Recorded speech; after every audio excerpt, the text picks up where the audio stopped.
नमस्कार दोस्तों। तो आज मैं आपको कराने जा रहा हूँ, ठीक है। तो मैं आज आपको कराने जा रहा हूँ नोट मेकिंग, जो कि क्लास 11th में बहुत काम का है। तो नोट मेकिंग और समराइजेशन ये दो पार्ट साथ में आते हैं। तो लिखा है इन दिस चैप्टर, इस चैप्टर में नोट मेकिंग एंड समराइजेशन, यानी नोट मेकिंग बनाना और उसका समराइजेशन लिखना सीखेंगे। एग्जाम्पल भी देखेंगे, ठीक है। प्रैक्टिस भी करना है आपको। तो क्या होता है नोट मेकिंग, इसके बारे में यहाँ से पढ़ते हैं।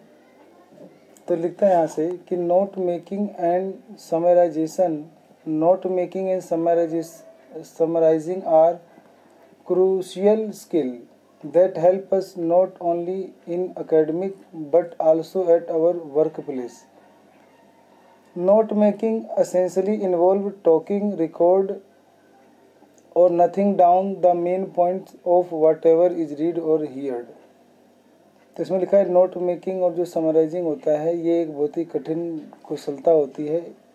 इसकी ये केवल एकेडमी यानी पढ़ने में काम नहीं आती, जहाँ हम काम करते हैं वहाँ भी काम आती है। और जो नोट मेकिंग होता है इसके अंदर हमें मेन पॉइंटों को ध्यान से लिखना और पढ़ना होता है, सुनना होता है। आगे लिखता है कि the purpose of making note is to filter important information so that they can be referred back to whenever needed। कहता है नोट मेकिंग को सीखने का उद्देश्य इसलिए होता है कि महत्वपूर्ण मदों को जाना जा सके और जब कभी भविष्य में हमें इन चीज़ों को रिवाइज करना पड़े तो हमें इसी नोट से पढ़कर हो जाए। आगे लिखता है कि it is useful as it save times and energy, ये उपयोगी होता है हमारा समय और ऊर्जा बचाने में। And accelerates the process of recalling, और बार बार याद करने की जो समस्या है उससे बच जाते हैं हम। तो जैसे हम नोट्स बनाते हैं अपने सब्जेक्ट की, तो वैसे ही नोट मेकिंग होता है, इसमें नोट्स बनाना होता है। The note making passage is of 5 marks and consist of 2 parts. तो कहता है जो नोट मेकिंग होता है 5 नंबर का आता है, इसके 2 भाग होते हैं। इसमें पहला लिखता है making notes of the given passage, दिए हुए पैसेज का नोट्स लिखना, और लिखा है writing a summary of the passage, और पैसेज मतलब पैसेज का समरी लिखना। तो ये 2 चीज़ें जो है एग्ज़ाम में आती हैं। तो दोनों में क्या क्या बातें बताई गई हैं। तो लिखता है कि note making of given passage, यानी पहला पार्ट। तो लिखा है this part requires the student to make notes. इस पार्ट में ना बच्चों को ज़रूरत होती है कि वो नोट्स बनाए विद प्रॉपर हेडिंग, और सही से हेडिंग बनाकर और उसकी सब हेडिंग बनाकर, और साथ में एब्रीविएशन यानी कुछ संक्षिप्त रूप यूज़ करते हैं वर्ड के, एंड सिंबल यूज़ करते हैं, और इंडेंटिंग एंड टाइटल। तो उसको हम टाइटल देते हैं, प्रतीकों का प्रयोग करते हैं, संक्षिप्त रूप प्रयोग करते हैं, और हेडिंग और सब हेडिंग के प्रयोग से नोट मेकिंग बनाते हैं। तो लिखा इन दिस पार्ट, इस पार्ट में marks are given for the title, इसके टाइटल के मार्क्स दिए जाते हैं। और लिखा है इंडेंटेशन की ऑफ एब्रीविएशन, अगर आपने जो जो एब्रीविएशन यूज़ किए थे उसके मार्क्स मिलते हैं, और जो आपने नोट्स बनाए हैं उसके मार्क्स मिलते हैं। अगला लिखता है writing a summary of the passage, तो पैसेज का समरी भी लिखना होता है। This part requires the student to write a summary on the basis of the notes. इस भाग में ना विद्यार्थियों को मतलब नोट्स का समरी बनाना होता है जो उन्होंने नोट्स बनाया है पैसेज पढ़कर। It should not include any abbreviation, इसके अंदर आपको एब्रीविएशन का प्रयोग नहीं करना है। And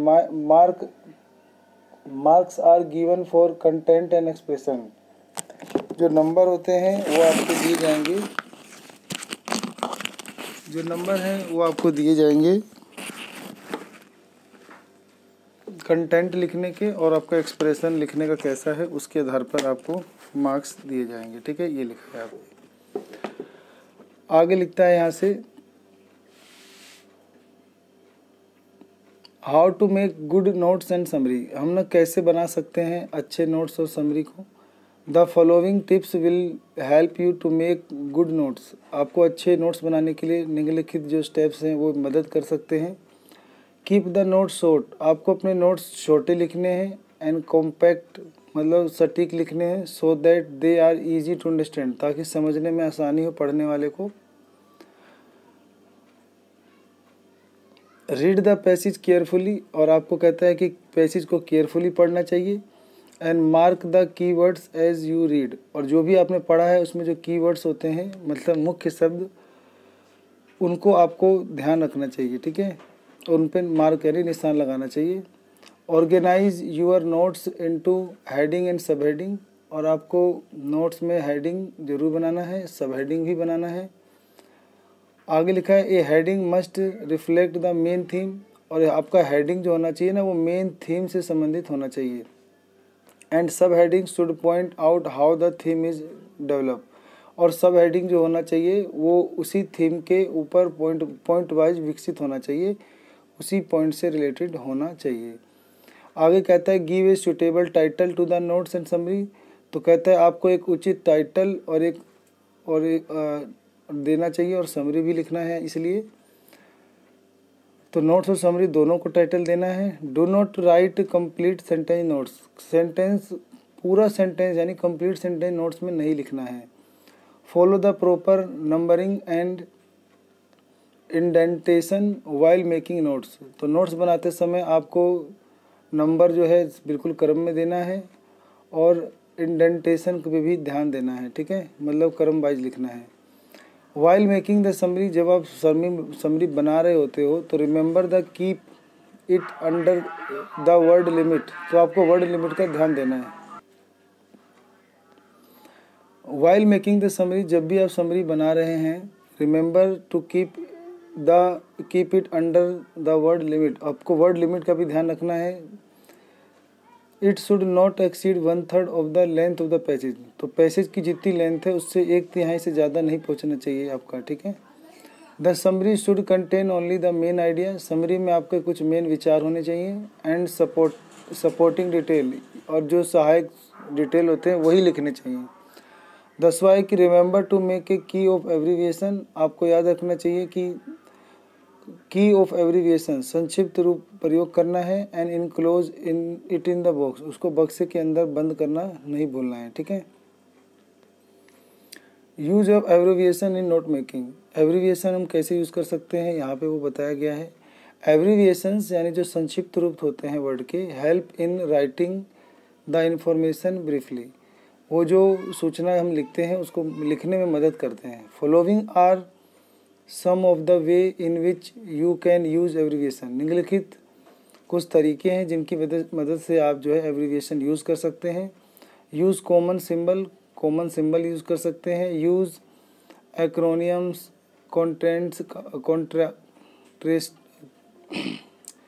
contractions and short forms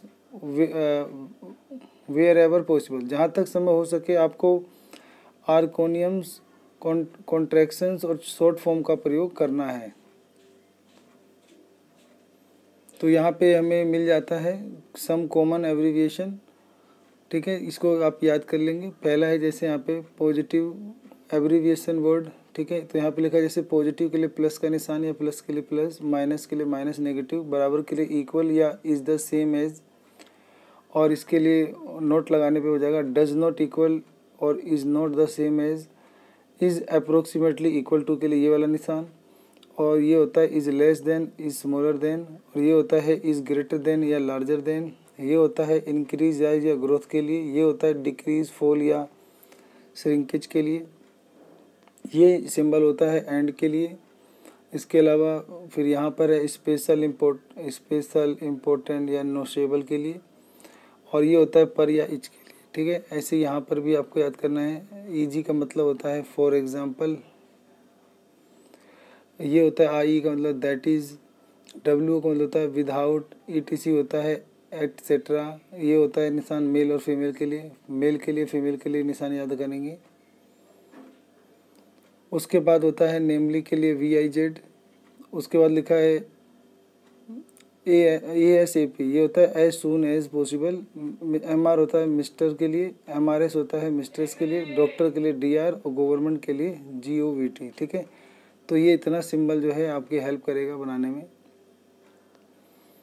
अब ये लिखता है a student can also create his or her our abbreviation by using the following method। आप निम्नलिखित मेथड से और भी अपने आप एब्रीविएशन बना सकते हैं। First few letters of the word are something enough to remember what the abbreviation stand for. शुरू के कुछ अक्षर होते हैं, लेटर होते हैं, उनकी मदद से हम पता कर सकते हैं एब्रीविएशन किसके लिए प्रयोग हुआ है। एग्जाम्पल के लिए IMP का मतलब इम्पोर्टेंट हो जाता है, INFO मतलब इन्फॉर्मेशन हो जाता है। रिमूव ऑल या और most of the vowels from the words and use just the key constant bounced together. जितने भी वोवल्स होते हैं वर्ड में उसे हटा देना चाहिए और जो उनको हटा के जो कॉन्सोनेंट्स होते हैं उनको आगे ले आना चाहिए। तो जैसे लिखा है MNGMNT यानी मैनेजमेंट, इसमें वोवल्स हटा दिया है। MKT में वोवल्स हटा के मार्केट हो गया है। MKTNG में मार्केटिंग के लिए हुआ है, ठीक है। DVPT मतलब डेवलपमेंट के लिए हुआ है। तो ऐसे हम शॉर्ट मतलब बना सकते हैं, ठीक है। अब यहाँ पे हमें फॉर्मेट ऑफ नोट मेकिंग और समराइजिंग दे रखा है। पहले आपको पूरा पैसेज जो दिया होगा आपको उसे पढ़ना है, पढ़कर आपको उसका एक टाइटल ढूंढना होगा, मेन टाइटल। तो मेन टाइटल लिखने के बाद फिर आप उसमें हेडिंग बनाएंगे कि पहले वाले भाग में क्या बोला है उसकी हेडिंग, फिर उसके ऊपर 3 सब हेडिंग बनाना है, 1.1, 1.2, 1.3। फिर ऐसे इसके भी और पार्ट बनाना चाहते हो तो सब हेडिंग बन जाएगा 1.3.1, 1.3.2। फिर आपको हेडिंग बनाना है अगला, फिर उसमें सब हेडिंग, फिर 2.1, फिर उसके भी अंदर सब हेडिंग 2.1.1, 2.1.2, जितना भी संभव हो सके आपको जहाँ तक आता है वहाँ तक बना सकते हैं। ऐसे फिर आगे तीसरा हेडिंग हो जाएगा, उसके सब हेडिंग हो जाएंगे, चौथा हेडिंग हो जाएगा, उसके सब हेडिंग हो जाएंगे। और फिर आपको एक बॉक्स में जो भी आप ये बना रहे थे हेडिंग और सब हेडिंग, और उसके अंदर जो आपने कीवर्ड इस्तेमाल किए थे तो आप हेडिंग डाल देंगे key to abbreviation here, full form और meaning of abbreviation use in the notes are written. आप यहाँ पे फुल फॉर्म लिखोगे, जैसे पहला है उसका फुल फॉर्म लिख दोगे, दूसरा है उसका फुल फॉर्म, ऐसे करके आप सारा यहाँ पे लिख दोगे, ठीक है। तो यहाँ पे आपका एक भाग खत्म हो जाता है। फिर आपका एक समरी वाला भाग होता है, ठीक है। तो इसमें इसके बाद आपको यहाँ पे समरी वाला भी भाग लिखना होता है, ठीक है। SUMMARY summary. समरी में भी आपने ये जो टाइटल वाइटल डाला था इसी में से पढ़ के आपको लिखना होता है, ठीक है। 100-120 वर्ड से ज़्यादा नहीं लिखना चाहिए, ठीक है। तो ये हमारा मतलब हमने देखा नोट मेकिंग कैसे बनाना है, ठीक है। तो यहाँ पर एक एग्जांपल दिया हुआ है, solve example, read the passage carefully and answer the question that follow. मतलब पैसेज को पढ़िए और इस नीचे दिए गए प्रश्नों के अनुसार आंसर दीजिए। तो यहाँ पे एक पैसेज लिखा हुआ है, आपको इसको पढ़ना है। इसको पढ़कर ये नीचे लिखा है क्वेश्चन, ये लिखता है कि on the basis of your reading, अपने पढ़ने के आधार पर, ऑफ द अबो पैसेज, ऊपर के पैसेज को, make notes on it using heading and sub heading. Note बनाना है हेडिंग और सब हेडिंग यूज़ करके। यूज रिकॉग्निशेबल एब्रीविएशन मिनिमम 4, कम से कम 4 एब्रीविएशन तो यूज़ करने हैं, उससे ज़्यादा यूज़ कर सकते हो। And a format your consider suitable, तुम्हें जो भी अच्छा लगता है इसे फॉर्मेट बना सकते हो। Supply suitable title to it, और इसका अच्छा टाइटल भी देना है। Make a summary of the वो पैसेज इन अबाउट 80 वर्ड, और 80 शब्दों में जो है आपको समरी भी लिखना है। तो आपको नोट मेकिंग भी बनाना है, एब्रीविएशन भी यूज़ करना है, हेडिंग सब हेडिंग बनाते हुए, और उसके बाद आपको समरी भी लिखना है, ठीक है। अब जैसे मान लो हमने पहला पैसेज पढ़ा, तो इसमें लिखा है कि the earth is the 5th largest of the planets in solar system. हमारी पृथ्वी के बारे में लिखा है कि हमारी पृथ्वी जो है सौर परिवार में 5वां जो है सबसे बड़ा ग्रह है। आगे लिखता है कि it is smaller than the 4 giant planets, Jupiter, Saturn, Uranus, Neptune. तो कह रहा है हमारा जो पृथ्वी है वो 4 जो इससे बड़े बड़े ग्रह हैं, जैसे बृहस्पति, शनि, अरुण, वरुण, उनसे छोटी है। But larger than 3 other Rocky planets, लेकिन जो पहाड़ी ग्रह हैं उनसे बड़ी है, जैसे मरकरी, मार्स, वीनस से बड़ा है। Also 71% of the earth surface is covered with water, और पृथ्वी के 71% भाग जो है वो पानी से भरा है। And most of that is in the ocean, और इसमें अधिकतर भाग पानी महासागरों में है। About 1/5 of the earth's atmosphere consist of oxygen produce by plants, लगभग हमारे पृथ्वी में वायुमंडल में अधिक मात्रा ऑक्सीजन की है जो पेड़ पौधे उत्पन्न करते हैं, ठीक है। तो इतना मान लो ये पहला पहला पैसेज था, ठीक है। तो पहले पैसेज का पार्ट है। अब इतने के लिए हमें पता चल रहा है ये पृथ्वी के बारे में लिखा हुआ है। तो यहाँ से हम अपना पहला कैसे बनाएंगे नोट्स, ठीक है। तो देखें यहाँ पे टाइटल आप अपने अनुसार जो आपको लगता है वो डाल सकते हो। इन्होंने डाला है सोलर सिस्टम एंड द अर्थ, ठीक है, सोलर सिस्टम एंड द अर्थ। और अभी हमने जो भी पैसेज पढ़ा था उसके अनुसार अब जो जो आपने जाना है वो आपको नोट्स बनाना है। तो पहले लिख दिया द अर्थ, इसकी पोजीशन बता दिया, और फिर 1.1 में इसकी पोजीशन के अनुसार बता दिया कि ये आपका 5th लार्जेस्ट प्लानट है। फिर इसका साइज बता दिया कि इन 4 से तो मतलब छोटा है, और मरकरी, मार्स और विनस से बड़ा है। तो देखो ऐसे भी हम यहाँ पे ये सिंबल यूज़ करके बता सकते हैं। फिर बता दिया 71% वाटर है पृथ्वी पर, और फिर बता दिया कि 1/5 ऑफ द एटमॉस्फेयर, वायुमंडल का 1/5 भाग जो है वो ऑक्सीजन है, ठीक है। तो देखो इतने इन्फॉर्मेशन से ऊपर की इन्फॉर्मेशन लगभग क्लियर हो जाती है। तो इस तरीके से जो है हमें नोट मेकिंग बनाना होता है। जो पैसेज होता है उसी में लिखी हुई बातों को अपने समझ के अनुसार कम रूप में लिखना होता है, इसी को नोट मेकिंग कहते हैं। अगला है कि while the earth orbits the sun, जब हमारी पृथ्वी ने सूर्य के चारों ओर घूमती है, the planet is simultaneously spinning on an imaginary line called an axis that runs around the north pole and the south pole।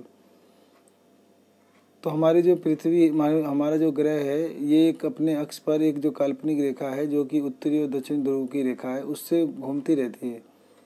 और it take the earth 23.943 hour to complete 1 revolution, और एक चक्कर लगाने में इसको इतना घंटा लगता है ऑन इट्स एक्सिस, अपने अक्ष पे घूमते हुए। और लिखा है 365.26 days to complete an orbits around the sun, sun के चारों ओर अंडाकार पथ पे घूमते में इसको 365.26 दिन लगते हैं, ठीक है। अब इतना पढ़ लिया। अब इसके बारे में देखो कैसे बना रहा है कि मूवमेंट ऑन एक्सिस, मतलब अपने अक्ष पे गति। फिर कह दिया कि run from north to south, ये नॉर्थ से साउथ में घूमती है। और लिखा है कि ये इतने घंटे में रोटेट होती है, और रिवॉल्व लेने में यानी घूर्णन करने में, चक्कर लगाने में इतने दिन लेती है, और खुद परिक्रमा करने में इतना घंटे लेती है, ऐसे बता दिया, ठीक है। तो ऐसे भी वही सूचना लगभग मिल रही है जो पैसेज में है। तो हमें ऐसी ही कोशिश करनी है कि जो पैसेज में लिखा है उसको हम यहाँ पे कम से कम शब्दों में लिख सकें। फिर आगे लिखता है the earth axis of rotation is title in relation to the ecliptic plane, an imaginary surface through the planet's orbit around the sun. This means the north and south hemisphere will sometime point towards or away from the sun depending on the time of years, and this changes the amount of light the hemisphere receive, resulting in different season. The earth orbits is not a perfect circle but rather an ellipse similar to the orbit of all the other planets. Our planet is a bit closer to the sun in early January and farther away in July, and although this variation has a much smaller effect than the heating and cooling caused by the tilt of the earth axis। तो हमने अभी यहाँ पर जो भी आपको समझ में आया है उस समझ से यहाँ पे देखो क्या लिख दिया है, ठीक है। तो यहाँ पे लिख दिया है एलिप्टिकल प्लेन। तो ये कह दिया कि इमेजिनरी सरफेस है। रिजल्ट में लिख दिया कि change in amount of light receive और डिफर सीजन। तो ये हमारी पृथ्वी का अक्ष अंडाकार है, इसीलिए इसमें बताया हुआ है कि हमारे यहाँ मौसम बदलता है, हमारे यहाँ सूर्य भी अलग अलग समय प्राप्त होता है, किसी दिन धूप ज़्यादा तो कम भी होता है, ऐसे करके उसने बताया, ठीक है। ये भी लगभग वही सूचना दे रहा है जो ऊपर है, ठीक है। ऐसे लिखा है 5वें में, according to the scientist the earth was formed at the same time as the sun and other planets some 4.6 billion years ago when the solar system coalesced from a giant rotating clouds of gas and dust known as a solar nebula. As the nebula collapsed because of its gravity and it spun faster and flattened into a disk, most of the material was pulled towards the center to form the sun. other particles within the disk collided and stuck together to form other bodies including the earth। अब इसमें भी आपको कुछ तथ्य दिए गए हैं, तो यहाँ पे लिख देंगे earth orbit, not a perfect circle, ellipse. Solar nebula में लिख दिया कि form 4.6 million year ago, solar system coalesced and collapsed, formation of sun and the earth. मतलब हमारी पृथ्वी के बनने के बारे में है, वो छठा पैसेज में लिखा है। The earth magnetic field is generated by current flowing in the earth outer core. The magnetic poles are always on the move, while the magnetic north pole accelerating its northward motion to 40 km annually. Since tracking began in 1830, it will likely exit North America and reach Siberia in a matter of decades। तो इन्हीं के बारे में यहाँ पे लिख दिया है, ठीक है। तो छठे में लिख दिया है कि earth magnetic poles always on move, north pole accelerating northward, change in decades, exit North America, reach Siberia. तो मतलब लगभग वही सारी, मतलब पहले हेडिंग लिखा, उसका सब हेडिंग, और सब हेडिंग के अंदर भी सब हेडिंग यूज़ कर लिया है, ठीक है। ऐसे करके हम जो है अच्छा नोट्स बनाने की प्रैक्टिस कर सकते हैं। एब्रीविएशन कहीं कहीं यूज हुआ था, ऐसा निशान एंड के लिए, फिफ्थ के लिए मतलब फिफ्थ, O2 का मतलब ऑक्सीजन, NP का मतलब north pole, SP south pole, AMT amount, ठीक है। और भी यहाँ पे यूज़ किया गया था, जैसे डिफर के लिए मतलब डिफरेंट, इसके लिए less than, greater than, forms, years. तो देखो इसके अंदर सिंबल का, एब्रीविएशन का, शॉर्ट फॉर्म का, सबका प्रयोग हुआ है। फिर यहाँ पे समरी देखो, कम से कम शब्दों में लिखा है, the earth is the fifth largest planet in solar system, 71% of the earth surface is covered in water found in ocean and 1/5 of the atmosphere consist of oxygen. It revolves around the sun in 365.26 year and rotates on its axis in about 23.934 hours. Its rotation in apical plane ensure that there are different seasons. As per scientists, Earth was formed along with the Sun about 4.6 million years ago. With the collision of particles, the Earth has a magnetic field because of the two poles which are one constant move। ठीक है, ऐसे करके हमने पूरा summary लिख दी। तो यहाँ पे आपका ये खत्म हो जाता है।